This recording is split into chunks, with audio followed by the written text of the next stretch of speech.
It's important to remember the difference between the shoulder girdle and the shoulder joint. The shoulder girdle is the scapula and clavicles.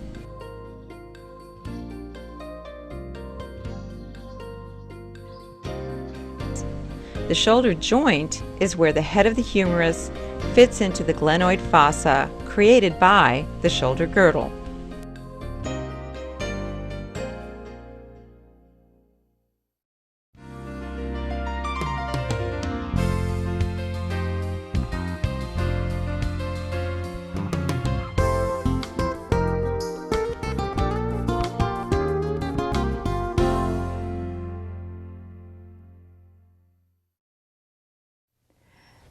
The movements of the shoulder girdle are retraction, protraction, elevation, depression, and to illustrate upward and downward rotation, I'll place my hand on Terry's scapula, and as she abducts, you can see my hand upwardly rotate with the scapula, and as she lowers, you can see the downward rotation of the scapula.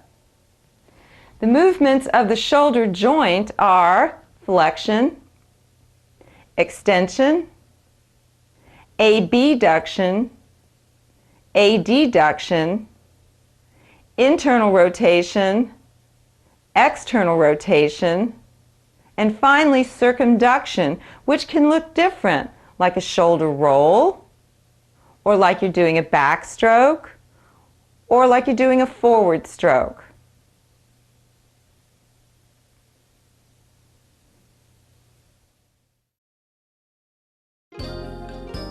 The movements of the shoulder girdle are retraction, protraction, elevation, depression, upward and downward rotation. The movements of the shoulder joint are flexion, extension, abduction, adduction, internal rotation, external rotation, and finally circumduction.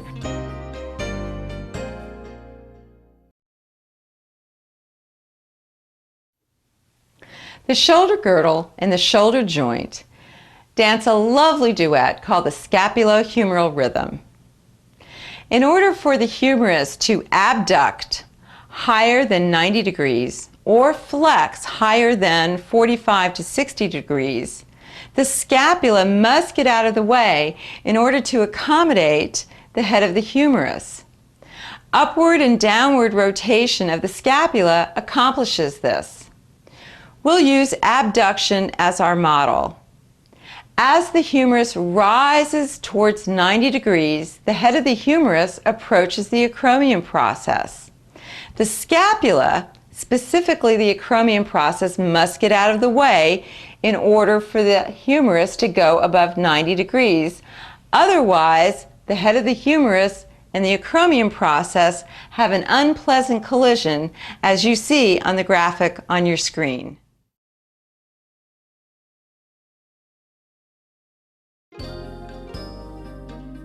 Figure A shows the humerus abducted to 30 degrees and the scapula in neutral. Figure B shows the scapula upwardly rotated, leaving a clear pathway for the head of the humerus. The dark gray scapula in Figure B shows the scapula in neutral. Upward rotation refers to the acromion process, clavicle, and glenoid fossa rotating upward.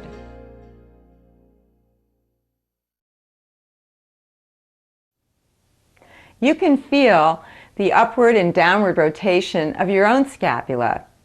Place 2 fingers on your clavicle and walk them laterally to where you feel the clavicle meets the acromion process at the acromioclavicular joint. Now externally rotate your humerus and abduct. And you should feel the acromion process in the clavicle upwardly rotating towards the ceiling, and then as you lower, you'll feel the downward rotation. The two muscles responsible for upward rotation of the scapula are the trapezius and the serratus anterior. Now, since these two muscles tend to be locked short, they are likely candidates for impeding healthy rotator cuff function. If they're not performing their job duties correctly, they would be interfering with the scapulohumeral rhythm.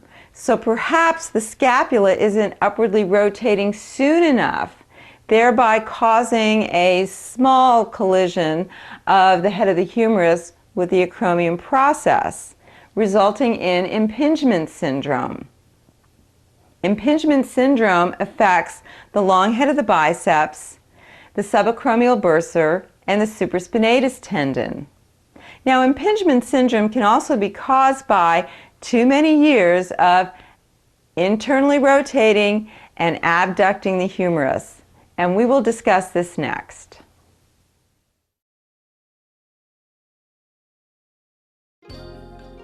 Now let's consider that nasty and pervasive habit of letting the shoulders roll forward into internal rotation.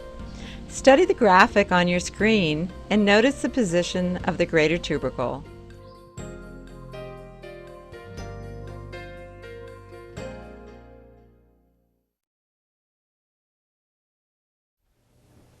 Let's find the lesser and greater tubercles on ourselves. Place your fingers on the anterior shoulder, the upper part of the humerus, and poke around till you feel the first bump that you come to. And you're on the lesser tubercle, which is the attachment site for several muscles, including the subscapularis tendon. So let's do a little cross-fiber friction there. Now, just lateral to the lesser tubercle is the bicipital groove, the home of the long head of the biceps. So you just have to move your fingers just a tiny bit and let them sink into that groove. And let's do a little cross-fiber friction there so you can get a feeling for the long head of the biceps, which helps to stabilize the shoulder joint. Now, just lateral to that is the greater tubercle. Again, an attachment site for a number of muscles, including the supraspinatus tendon, which attaches to the top of the greater tubercle. So move your fingers superiorly just a little bit and do some cross-fiber friction. Is yours talking to you? Mine is.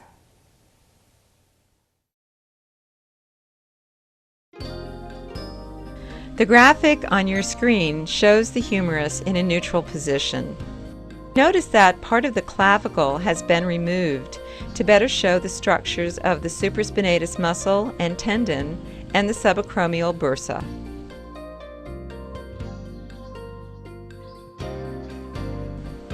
When the humerus is internally rotated, the greater tubercle rolls forward, taking the supraspinatus tendon and the tendons of the infraspinatus and teres minor along for the ride. Since the supraspinatus attaches to the top of the greater tubercle, it will collide with the acromion process if the humerus is abducted in the internally rotated position, as shown in the graphic on your screen. Try it out on yourself, and you'll feel the restriction of the greater tubercle colliding with the acromion process. Just imagine how many times people do this on any given day. You can see why this muscle tendon unit is so frequently torn or impinged. Surgical repair may be necessary to restore function. In fact, this superior aspect of the shoulder joint is called the impingement area. The subacromial bursa lies above the supraspinatus and underneath the acromion process, and of course, it too suffers from irritation and inflammation when impinged.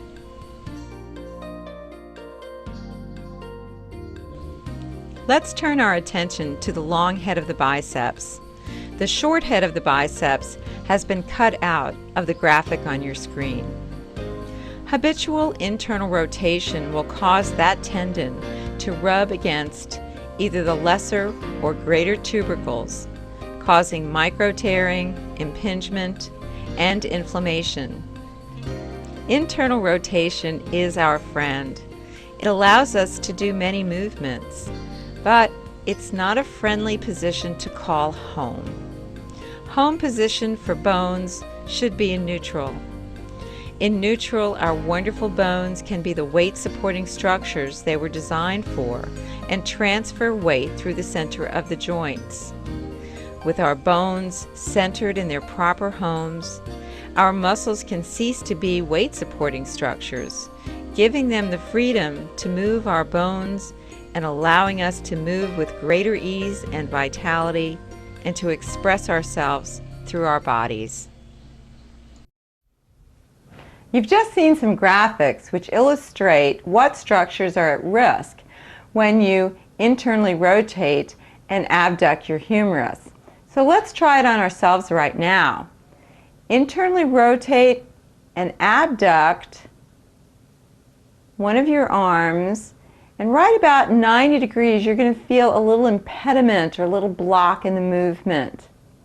You can still get your arm up all the way to 180 degrees, but we're going to compare it to abduction and external rotation. It'll feel very different.